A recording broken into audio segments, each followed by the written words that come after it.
सुप्रभात छात्रों। पिछली क्लास में मैंने पुल्लिंग की पहचान, स्त्रीलिंग की पहचान बतलाया था और वहां तक मुझे विश्वास है आप लोगों ने यदि वीडियो देखा होगा, नोट्स पढ़ा होगा तो आसानी से समझ में आ गया होगा। आज हम पुल्लिंग को स्त्रीलिंग बनाने के नियमों के विषय में पढ़ेंगे, यानी पुल्लिंग शब्दों को किस तरह स्त्रीलिंग बनाया जाता है। और मैंने कुछ बिंदुओं को स्पष्ट किया है जो महत्वपूर्ण बिंदुएं हैं। मैंने संख्या दे दे करके लिखा है पुल्लिंग से स्त्रीलिंग बनाने के नियम। सबसे पहले आता है अ को आ करके। अ को आ करके, जैसे प्यास है, प्यासा, जैसे मैंने लिखा है पूज्य, पूज्या, शिष्य, शिष्या, प्यास, प्यासा, इस तरह के शब्द आएंगे। आ की मात्रा लगाने के बाद ये पुल्लिंग से स्त्रीलिंग बन जाएंगे। चूंकि ये ह्रस्व आ है और जब हम इन शब्दों में दीर्घ आ लगाएंगे तो ये पुल्लिंग से स्त्रीलिंग बन जाएंगे।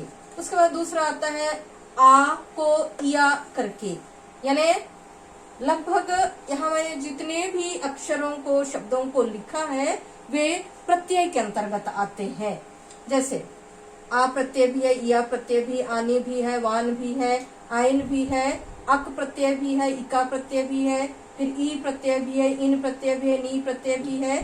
तो इस तरह प्रत्ययों के साथ मिलने के बाद या प्रत्ययों को जोड़कर प्रत्यय आप लोगों को मालूम है जो शब्द के अंत में, यानी जो शब्दांश किसी भी शब्द के अंत में जोड़कर उसके अर्थ में परिवर्तन लाते हैं। तो यहाँ कई ऐसे प्रत्यय आए हैं जिनके प्रयोग होने पर या जिन प्रत्ययों का हम यदि प्रयोग करते हैं तो वे पुल्लिंग से स्त्रीलिंग बन जाते हैं। दूसरा है आ प्रत्यय ने आ को या करके, यानी आ से अंत होने वाले शब्दों में यदि हम या प्रत्यय जोड़ेंगे तो स्त्रीलिंग हो जाएगा। जैसे चूहा, चूहिया, लोटा, लुटिया। उसके बाद आनी प्रत्यय जोड़कर, जैसे नौकर शब्द है, नौकर में यदि हम आनी प्रत्यय लगाएंगे तो नौकरानी, तो स्त्रीलिंग हो गया। इंद्र से इंद्राणी।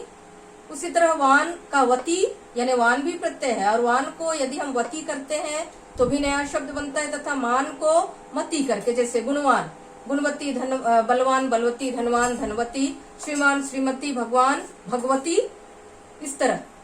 उसके बाद आइन प्रत्यय जोड़ करके, आइन, जैसे चौबे, चौबाइन, बनिया, बनियाइन, ठाकुर, ठकुराइन, इस तरह आइन प्रत्यय लगाकर भी स्त्रीलिंग बनाया जाता है। उसके बाद अक शब्द को इका करके, अक प्रत्यय को इका करके, जैसे नायक, अक सुनाई दे रहा है अंत में, यदि इस अक को हम इका कर देंगे तो स्त्रीलिंग हो जाएगा। गायक, नायक, नायक से नायिका, गायक से गायिका, इस तरह के शब्द बनेंगे। उसके बाद ई प्रत्यय जोड़कर, जैसे नाना, नाना में हम ई प्रत्यय जोड़े हैं तो नानी हो गया। फिर घोड़ा में भी ई प्रत्यय जोड़ा तो हमने घोड़ी लिखा। दादा में ई प्रत्यय जोड़ेंगे तो दादी हो जाएगा। उसके बाद इन प्रत्यय, माली, जब हम इन प्रत्यय लगाते हैं तो मालिन, यानी स्त्रीलिंग शब्द बन गया। उसके बाद लुहार, लुहारिन, लुहार में इन प्रत्यय लगाए तो लुहारिन, सुनार में इन प्रत्यय लगाएंगे तो, सोना में इन प्रत्यय लगाएंगे तो सुनारिन हो जाएगा। उसी तरह नी प्रत्यय, ऊंट, ये पुल्लिंग शब्द है, उसमें नी प्रत्यय लगाया हमने तो ऊँटनी हो गया। सिंह में नी प्रत्यय लगाया तो सिंहनी हो गया। उसके बाद कुछ ऐसे शब्द हैं जो पुल्लिंग होते हैं, उनको बदलने के लिए हमें स्त्रीलिंग शब्दों का प्रयोग करना पड़ेगा, यानी लिंग परिवर्तन करके। ये दोनों शब्द मैंने पुल्लिंग लिखे हैं और कवि पुल्लिंग है, विद्वान भी पुल्लिंग है। कवि का स्त्रीलिंग हो गया कवयित्री, विद्वान का स्त्रीलिंग हो गया विदुषी। उसी तरह युवक का हो जाता है युवती, फिर विधुर का हो जाता है विधवा, सम्राट का हो जाता है साम्राज्ञी। तो इस तरह पुल्लिंग से स्त्रीलिंग बनाने के लिए इन प्रत्ययों का, इन अक्षरों का प्रयोग किया जाता है। मैं नोट्स में कुछ प्रश्नों को लिखकर दी हूँ जो सामान्य प्रश्न है। आप इन प्रश्नों को अवश्य अपनी व्याकरण की कॉपी में लिखने का प्रयास करेंगे। मैं सोचती हूँ संज्ञा के विकारक तत्वों में लिंग स्पष्ट हो गया होगा।